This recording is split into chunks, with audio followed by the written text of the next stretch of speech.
बड़ा कन्फ्यूज़न है। After 12th क्या करना चाहिए, स्टूडेंट बहुत ही कंफ्यूज कि कहाँ जाएं, क्या करना है क्या नहीं करना है। पेरेंट्स उनसे ज़्यादा परेशान कि क्या करना चाहिए क्या नहीं करना चाहिए। तो आज उन्हीं कन्फ्यूज़न को दूर करने के लिए आज हम बात करेंगे एक ऐसे ही कोर्स के बारे में। इस कोर्स का नाम है cost and management accountant. Welcome to AV classes. मेरा नाम है अमन वर्मा और चलिए आज बात करते हैं cost and management accountant CMA के बारे में। देखिए ये कोर्स कराया जाता है the institute of cost and management accountant के थ्रू, ठीक है। अब इस कोर्स को करने के बाद, कंप्लीट करने के बाद आप किस जॉब फील्ड में वर्क कर सकते हो। एज अ प्रैक्टिस आप वर्क कर सकते हो, अपना ऑफिस ओपन कर सकते हो। जॉब में क्या क्या है, cost accounting, second normal accounting, ये तो नॉर्मली सभी करते हैं, चलता ही है। फाइनेंशियल मैनेजमेंट बहुत अच्छा, पूरी कंपनी का फाइनेंस को मैनेज करना। फिर आता है फाइनेंशियल बिजनेस एनालिस्ट। आप फाइनेंशियल बिजनेस एनालिस्ट बन सकते हैं जिसमें आप एनालाइज करते हैं कि एक्चुअलिटी में कितना मनी रिक्वायर्ड है, कहाँ से पैसा अरेंज करना है, वो सारी चीजें, बिजनेस को एनालाइज करना कि कैसा बिजनेस चल रहा है।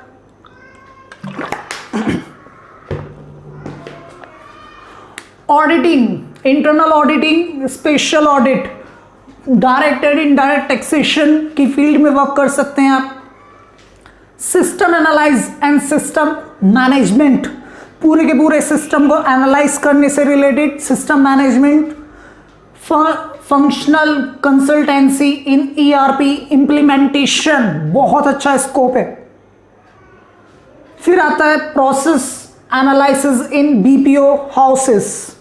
फिर आता है एकेडमिक कैरियर इन कॉलेज, अगर आप एज अ प्रोफेसर भी वर्क करना चाहते हैं तो भी कर सकते हैं। फिर आता है इम्प्लीमेंटिंग बिजनेस इंटेलिजेंस सिस्टम। तो इस टाइप की आप जॉब्स कर सकते हैं और अपना एज अ प्रैक्टिस भी आप वर्क कर सकते हैं। तो चलिए अब आगे बात करते हैं कि किस तरीके से आप ये कोर्स को स्टार्ट कर सकते हैं। तो अब बात करेंगे उसी बारे में।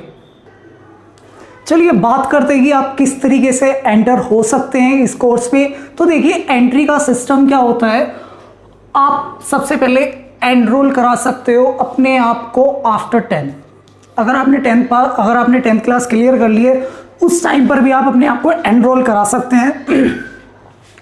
या फिर जब मत कराइए, आपने 12th क्लास क्लियर कर ली है तब आप अपने आप को एनरोल करा सकते हैं और एंटर हो सकते हैं फाउंडेशन कोर्स में, ठीक है। एक तो ये रास्ता है। सेकंड वे क्या होता है समझिएगा, आप ग्रेजुएट हो, ग्रेजुएशन कर लिए बट 2 स्ट्रीम छोड़नी होंगी, परफॉर्मिंग आर्ट एंड म्यूजिक। अगर ये है तो इनके लिए ये चीज़ एप्लीकेबल नहीं है। इनके अदरवाइज अगर आप किसी भी स्ट्रीम से ग्रेजुएट करते हैं या फिर आपने इंजीनियरिंग कर रहे हो, 2 ईयर कंप्लीट हो गए यानी कि 4th सेमेस्टर कंप्लीट कर चुके हो आप, या फिर आप चार्टेड अकाउंटेंसी का फाउंडेशन क्लियर कर लिया है या फिर कंपनी सेक्रेटरी का फाउंडेशन क्लियर कर लिया है, तो आप डायरेक्टली इंटरमीडिएट में एंटर कर सकते हैं अपने आप को।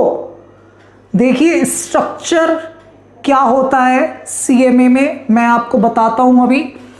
सबसे पहले होता है फाउंडेशन, फिर होता है इंटरमीडिएट, फिर होता है फाइनल। अभी बात करेंगे इस बारे में कि ओवरऑल होता क्या है, ठीक है। अब बात आती है डेट।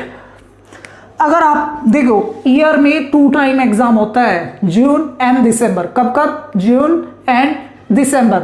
अगर आपको जून का एग्जाम देना है तो आपको बिफोर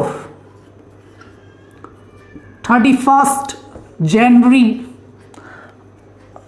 या फिर टिल, ऐसा भी बोल सकते हैं क्योंकि 31 जनवरी तक आप करा सकते हैं, टिल 31 जनवरी तक अपने आप को रजिस्टर्ड कराना होगा।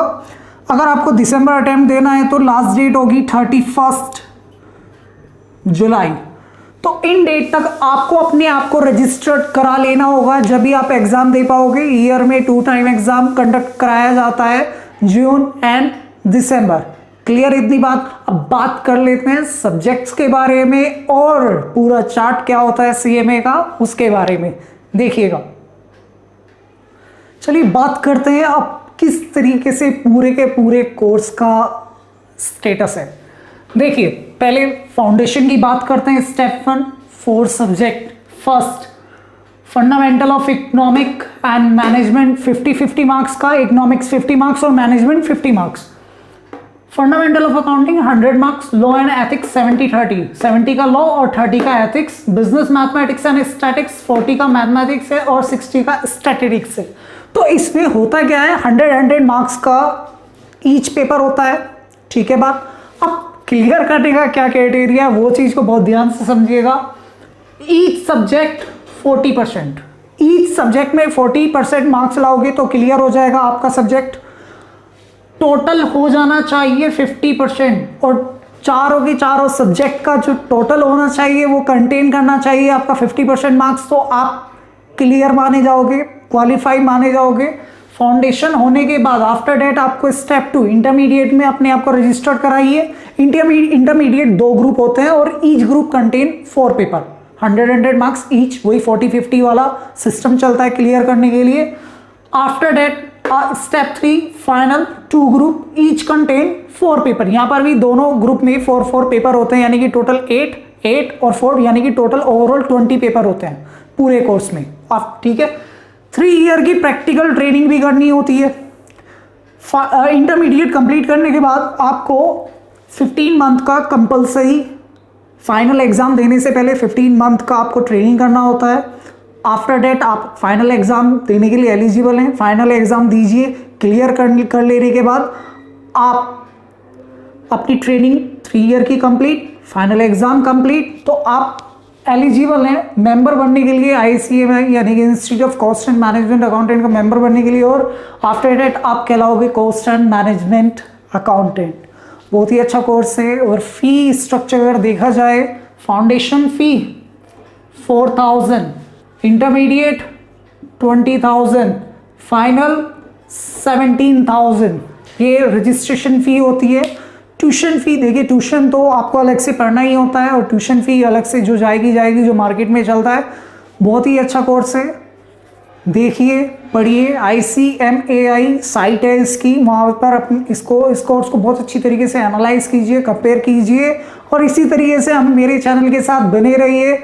Thank you so much. अगर वीडियो अच्छी लगी तो प्लीज़ लाइक कीजिए, शेयर भी कीजिए और सब्सक्राइब भी कीजिए। Thank you so much.